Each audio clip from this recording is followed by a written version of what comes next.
So, story that I heard in rabbinical school went as follows. About 2,000 years ago, the position of the rabbi was in some cases that of sort of an itinerant preacher, which is to say the rabbi would go from town to town, and each Shabbat would give divrei Torah, would give lessons and words of Torah. And he would do this, and he would travel throughout the countryside.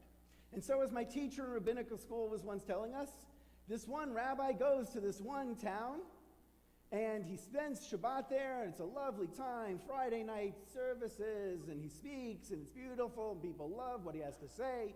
And he goes in the morning to the Beit Midrash, to the synagogue, and they daven, and he speaks, and again, they love what he has to say. They're very taken with him. And then they get to the end of the service, and they turn to the rabbi, and they say, okay, so now, Rabbi, will you lead us in the Kiddush Rabbah, in the big Kiddush? And the rabbi pauses, because he has no idea what they're talking about. He has never heard of any such thing as the Kiddush Rabbah, the big Kiddush. But clearly they're expecting him to say some blessing over the wine that's not just Borei Peri Hagafe. So he does what every rabbinical student has been taught, and what every rabbi does when they don't know the answer. He makes one up. And here's the answer that he makes up. V'shamru b'nei Yisrael et ha-Shabbat la'asot et ha-Shabbat le'dorotam b'rit olam. V'shamru b'nei Yisrael et ha-Shabbat la'asot et ha-Shabbat le'dorotam b'rit olam. Thank you, Cantor. Oh, you're welcome. So he goes and he recites the verses from this week's Torah portion. Now, he did not actually have that particular melody, because even though Moses gave the Torah, it would take a different Moshe to come up with that melody. Oh, nice. How you like that? But he recites chapters 31, verses 16 and 17 from with this week's Torah portion. Vishamru v'nei Yisrael et ha-Shabbat la'asot et ha-Shabbat l'doratam b'rit olam. Beini uven b'nei Yisrael oti le'olam ki sheshet yamim asa Adonai et ha-shamayim ve'et ha'aretz uv'yom hashvi'i shavat va'inafash. The Israelite people shall keep the Sabbath, observing the Sabbath throughout the ages as a covenant for all time. It shall be an oath, it shall be a sign, a sign between God and the people Israel.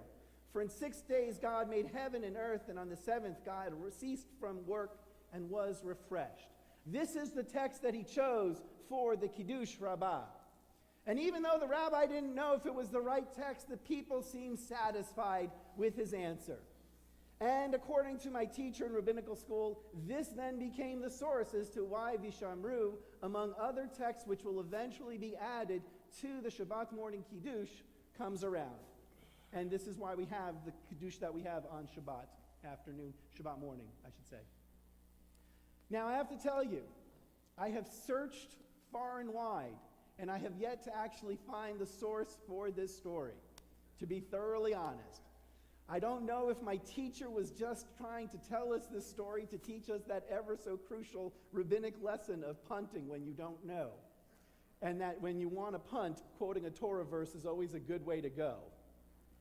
But be that as it may, to me it seems inspired, whether as a story or whether it really happened, to choose these verses to describe something as Kiddush Rabbah, as a sanctification of something on a great level, and I want to explain why.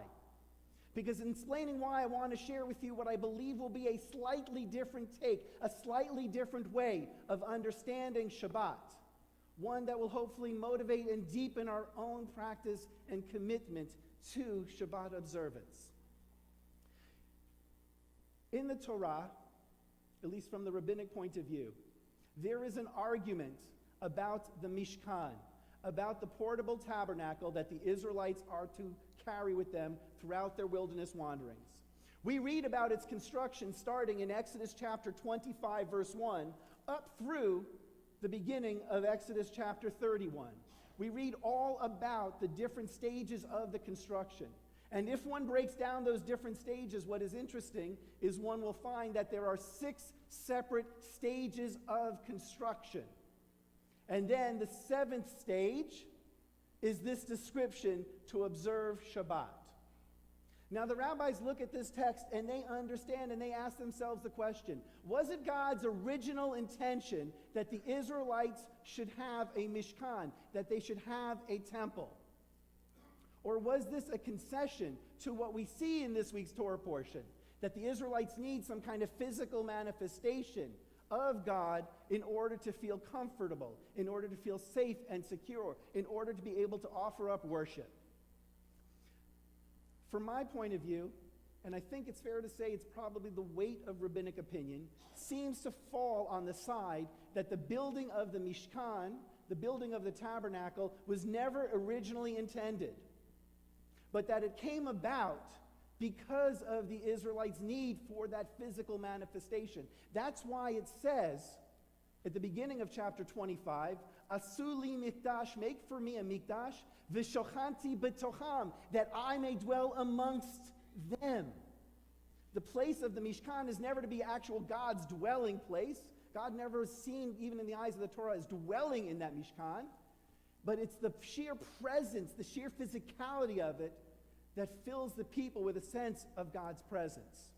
By the way, this is further reinforced when we think about the 10 Commandments. Okay, let's go through those commandments for a second. First one is, I am the Lord your God who brought you out of the land of Egypt, out of the house of slavery. Second one is, you shall have no other gods before me. Third one is, you shall not take the name of the Lord in vain. Fourth one is, observe Shabbat. Fifth one, this is a good one for all us parents out there. Fifth one, honor your father and mother. Really wish all the kids were in here for that one. Right? Sixth one, you shall not murder. Seventh, you shall not commit adultery. Eighth, you shall not steal. Ninth, you shall not bear false witness. And 10th, you shall not covet. What's so fascinating about that list, after reading 6 different stages construction of the temple, is that there's no mention of the temple.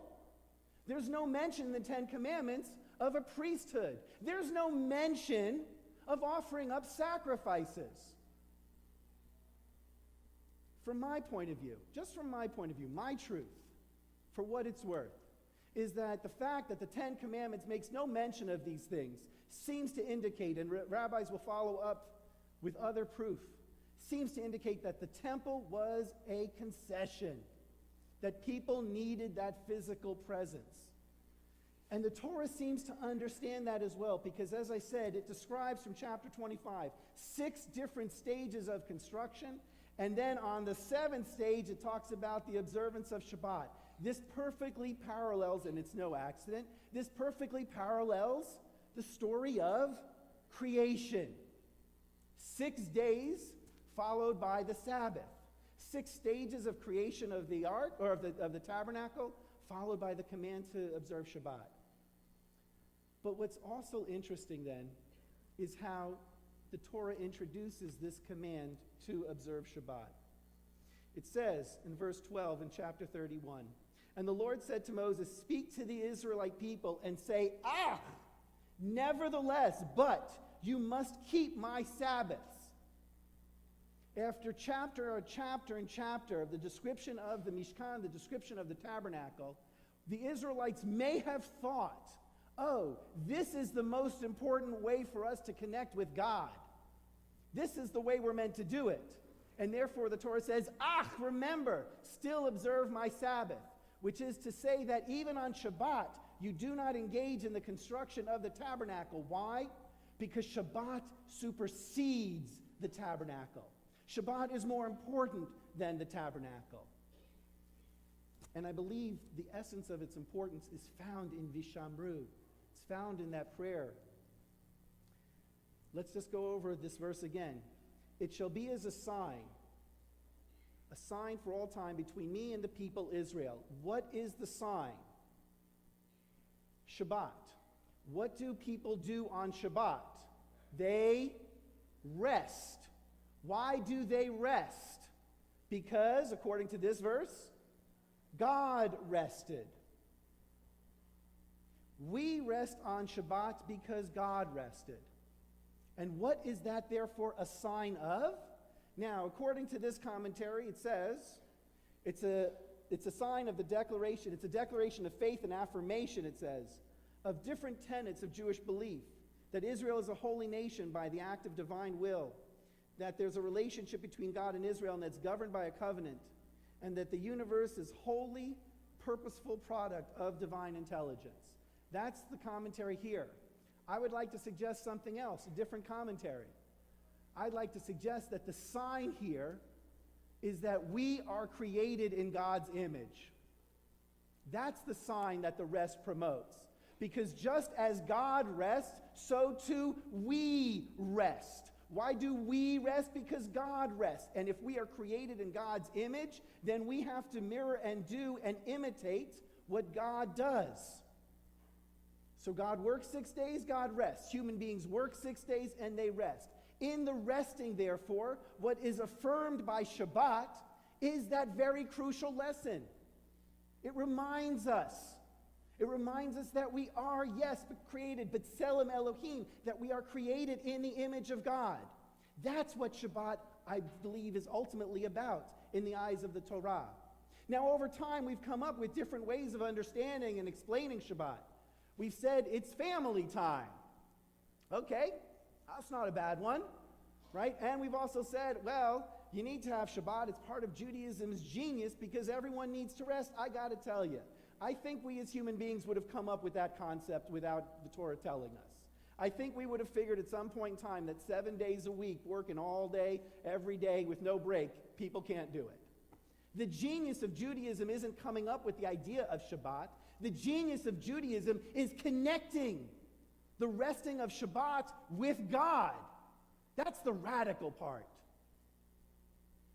It means that once every 7 days we are reminded of that most crucial element, that crucial lesson that the Torah teaches us at the very beginning, at the very first chapter in the book of Genesis, that we are holy and sacred and inherently valuable and worthwhile. And my friends, that is a lesson that we need to learn each and every week because it's tough to remember. We need this reminder. We need Shabbat, not just as family night time and not just as rest, but we need it. We need it for ourselves. We need a weekly reminder of our own worthiness, of our own absolute, invaluable soul and nature, of our sacredness. Because we live in a world that doesn't make it easy to like ourselves. We live in a world that does not make it easy to feel good about ourselves. We do not live in a world that allows us to sit comfortably, but rather our world is constantly reminding us of the things we lack, of the things we don't have, of the things we have to do to our bodies to improve them. We need the reminder of our own inherent worth. But we also need the reminder of the inherent worth not just of ourselves, but of the other. If I'm created B'Tselem Elohim because I'm a human being, then guess what? So is my neighbor. So is everybody. And therefore, once a week, I have a reminder that I am to treat everybody as if they were created B'Tselem Elohim, because our tradition holds they are created B'Tselem Elohim. I have to treat each and every person as if I am staring into the face of the divine. When we take the Torah out of the ark, when we open up the ark and we take the Torah out, we all stand. Why? Because our tradition tells us that that is sacred, that that is holy. And when we walk around, we reach out, we touch, and we kiss because we want to draw near that holiness. My friends, we don't need to open the ark and take out a Sefer Torah to see something that's sacred. You want to see something that's sacred, just look to your left and right. people in our lives should be treated with the same kind of love, the same kind of respect, the same kind of dignity that we treat a Sefer Torah. Because at the end of the day, that, and don't quote me out of context, that's just the Word of God. We possess the image of God and are all the more sacred for it. And we need Shabbat to remind us of this. We need Shabbat to wake us up from our slumbers, to wake us up from our sleepwalking, to be able to look around and understand our own worth and the worth of the people around us, and to treat ourselves and others in the appropriate manner. It is said that if all of Israel were to observe 2 Shabbatot in a row, 2 Sabbaths in a row, that the Messiah would come.